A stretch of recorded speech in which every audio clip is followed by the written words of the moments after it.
लिखा खलोते जनाब मिस्त्री के काम चेक करो। Khokhar Kajla farm very good.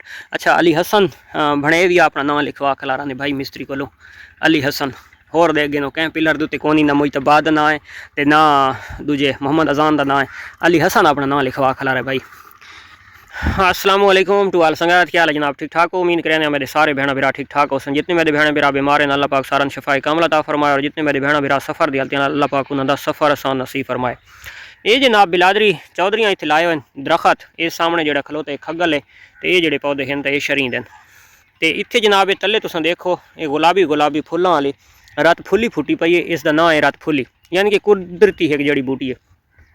तो जोड़े साढ़े वड्डे फल होंगे ये ओरले सैक्शन वाले वो सामने वाले उन्होंने अज जनाब इतने कड्डा थोड़ा जिहा विजिट वास्ते काफ़ी अरसे तो बाद। मैं आखे थोड़ा जिहा इतने चार शार भी गिन सन तो लादा कोई लत्तां शत्तां सीधियां कर गिन सन और चरा काफ़ी सारा पिया आई तो वह भी खा गए सन, क्योंकि खग्गल इन्हों की असल के खुराक नहीं तो शरीर जड़े तो वह अजे तक इन्होंने फुटे को।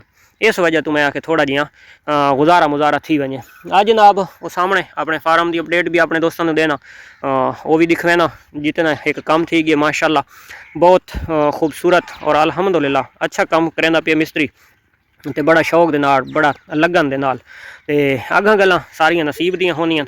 अल्लाह दी ज़ात उस शैड दे विच भी सानू कामयाब करे, जेड़ा सादा मकसद है अल्लाह पाक उस दे विच कामयाब करे। रत फुल्ली बड़ी कीमती बूटी होंदी है तो वह है ये आली ये इसका फुल होंदा है, इनू रत फुल्ली आखदे न, और ये इसका फल होंदा है। ये फली दे पाओ ये थोड़े दिहाड़ों बाद ये फली इसकी पक वैसी तो इसकी ताकत समझो एक जिन्हें गंदम की होंगी है, गंदम जितनी इसकी रत फुल्ली की ताकत होंगी है तो कैमरे के काफ़ी मिकदार के नज़र आती पी सी।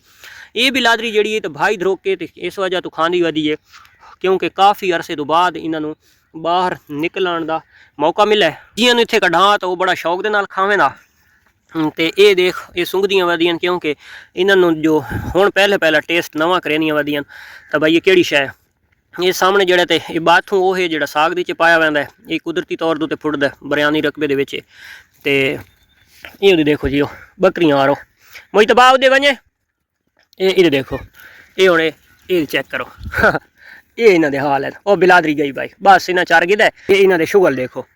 अच्छा ये हुण ना कि जिन्हें एक ये काफ़ी अरसा जेल दे विच बंदा दे रह गई तो हुण अज थईन रिहा थईन तो इन्हां दे हुण भज नस दे गए न। हालांकि इन्होंने पता ही कोनी कि कितना एक खूबसूरत और हसीन ये जड़ी बूटियां पईयां जड़ियां असां खा गिना तो असां रज गिना, लेकिन वो भजन रुकण दे वधियां अजान उन्होंने भजाई वध है। अच्छा चलो चंगा है वंज के पानी डाढ़ा पीसन और वर्जिश इन्हों की चंगी थी पई है दाड़ियाँ भाई नस के। तो उस तो इलावा जनाब एक होर चीज़ मैं अपने दोस्तों की खावनी आई तो वह ये है इसनूं आखदे न जत्ती मुसाग।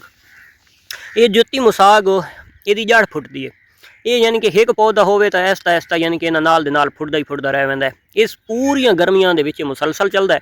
सर्दियां दे विच जिस टाइम कोरा खास कर पौंदा है कक्कर पौंदा है तो उस टाइम उतू खुश्क हो वैंदा है ते तलू वत फुट पौंदे हो गईयां वत ते ये बहुत कीमती शै है।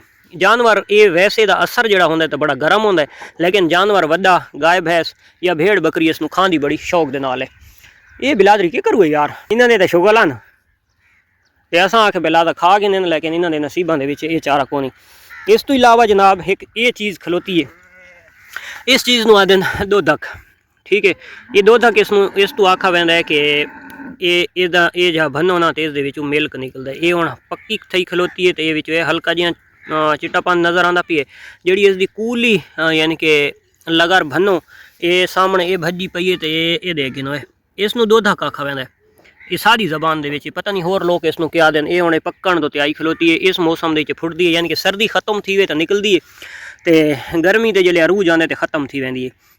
जिथे पानी शानी ज़्यादा खालन दे लगता रहे तो उत्थे पूरियां गर्मियां तकरीबन वधी रही है, लेकिन जी रेत वाली टिब्बे वाली झाँ होंगी तो उत्थे खत्म थी वैंदी है। तो इसनूं भी जानवर बड़ा शौक दे नाल खांदा है। ये त्रै चारे हैं जिहड़े कुदरती तौर पर इत्थे थल दे टिब्बां दे जिहड़े लोग फिरंदे वधे होंदे ना तो असां तां आखदे जी रेत ते वधे जानवर, लेकिन रेत ते नहीं होंदा। ये जिहियां चीज़ां जिहड़ियां हैं तो ये कुदरती तौर पर जिहड़ियां फुटदियां ते जानवर वास्ते बड़ियां कीमती होंदियां। इस वजह तो आ जिहड़ी हजरात इस चीज़ नूं फिरंदे वधे होंदे न। हुण जनाब अज मैं एक होर छोटी जी मैसेज अपने दोस्तों के नाल शेयर करना है। जोड़े दोस्त दे खास कर चने इस साल चना की पहले जर्मीनेशन बहुत अच्छी आई और पहले ग्रोथ बहुत अच्छी आई, बाद दे विच आके चना की मत मारी गई है।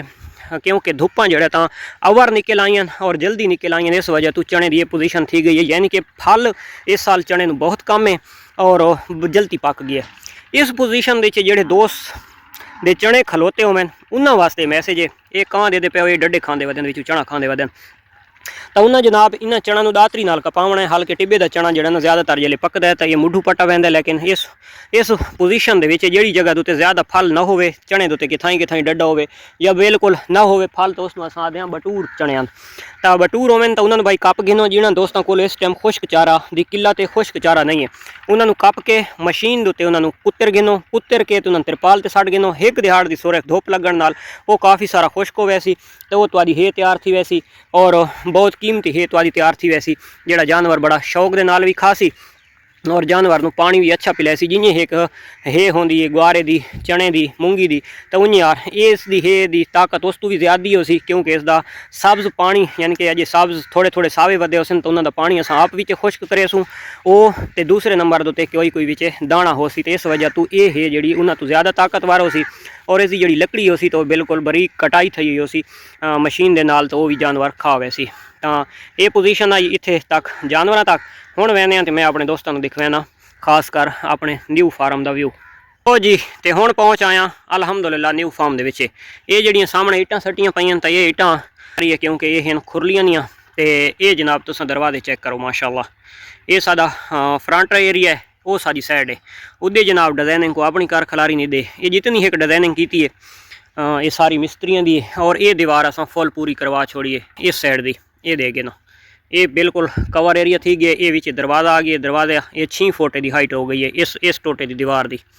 उस तो बाद जी ये है तो इसकी हाइट है 4 फुट और उस तो इलावा जो उत्तों गलोब बने खलोते हैं ये 4 फुट तो अजाफी हैं। ये दरवाजे दे पे ये दरवाजे किन्हां की हाइट उच्ची है किन्हां की झिक्की है, जी झिक्की है वो सैक्शन देन तो जी उच्ची हाइट है तो वह खुरली देन। तो इदू एक तो आबो हवा भी जानवर हवा भी अच्छे तरीके नाल लग सी और दूसरे नंबर दोते खूबसूरती बन गई है। इं समय एक बंगले की शक्ल के फार्म तैयार हो रही है अल्हम्दुलिल्लाह माशाअल्लाह। मैं दूर तो अपने दोस्तों को व्यू दिखवाना तो फिलहाल तुम देखो कि क्या मज़ा करेंदा पिया या नहीं। कोई सस्ता जी है ना पेंट भी अस इंशाल्लाह करवैसूँ, कल 2 मिस्त्री इंशाल्लाह लग वैसे न प्लस्तर दोते अंदरली साइड दोते और एक मिस्त्री लग वैसी खुरलियां दोते। ईद तो पहले इंशाल्लाह ये उन्होंने मिस्त्रियां कंप्लीट करना है। ये जी छोटू गैंग वधी है ये हुण तो आज़ादियां दी वधन तो थोड़े दिहाड़ों बाद ये अपने एक सैक्शन के होसन उत्थां ही खलोते होसन यार और ये जोड़े उदे चरदे वधे वो वधे ये उन्होंने तो छोटे न, यानी कि हर ब्रीड के जितने एक मेल होने वो सेल थी वैन तो उस तो जड़ियाँ फीमेल होनियां तो बच वे। मिस्त्री दी तुसां कारीगरियां चेक करो तो यानी कि इत्थे जड़ा उस सिस्टम बनाया तो इत्थे वो सिस्टम बनाया कि छोटी इट बनाईस तो ये सेंटर वाले पिलर के मोटी इट बनाईस। ये जड़ा वत मेन सेंटर है इस वत मोटी बनाईस, वत वो जड़ियाँ साइडा वाले 2 पिलर हैं उन्होंने छोटियां तो सेंटर के मोटी। आए हाय कमाल हो सी इंशाअल्लाह कमाल हो सी अल्लाह के हुक्म नाल। फिक्र है ना कि आज की वीडियो मेरे दोस्तों आई हो सी पसंद आई हो तो लाइक शेयर कमेंट्स मारने लाजमी। मिलते हैं नैक्सट वीडियो। अल्लाह हाफिज़।